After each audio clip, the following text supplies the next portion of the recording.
Mummy life లో తన సంపాదనతో ఒక్క కాస్ట్లీ సారీ కూడా కొనుక్కున్నదే లేదు.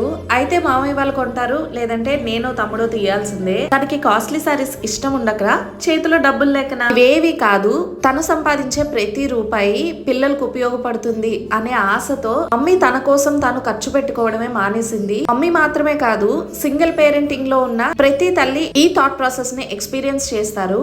అలాగే సింగిల్ పేరెంటింగ్ ని ఎక్స్పీరియన్స్ చేస్తున్న ప్రతి పిల్లలు కూడా ఈ విషయాన్ని రియలైజ్ అవుతూ ఉంటారు ఏదో ఒక పాయింట్ లో. అందుకే ఈసారి మమ్మీకి ఏదేమైనా సరే ఒక మంచి కాస్ట్లీ శారీ తీసుకోవాలని బయలుదేరిపాను. మా గోళ్ళలో మేము శారీ షాపింగ్ చేస్తాం. అప్పుడే మా మేనల్లుడు చిలిపి చేష్టలు మొదలైపోయి చూడండి, అమ్మాయిల వెనకాల పరిగెడుతున్నాడు. ప్యూర్ పట్టు శారీస్ అయితే చాలా మోడల్స్ చూసాము. ఎన్ని రకాలు చూపించినా ఆ ప్రైసింగ్ చూసి మమ్మీ అయితే వద్దు, ఇవేవి నాకు నచ్చలేదు అని ఒకటే మాట పట్టుకుంది. కానీ మమ్మీకి నచ్చింది శారీస్ కాదు, కాస్ట్ అని నాకు తెలుసు. మొత్తానికి శారీ షాపింగ్ అయితే చేసా. వీటిల్లో మీకే శారీ నచ్చింది?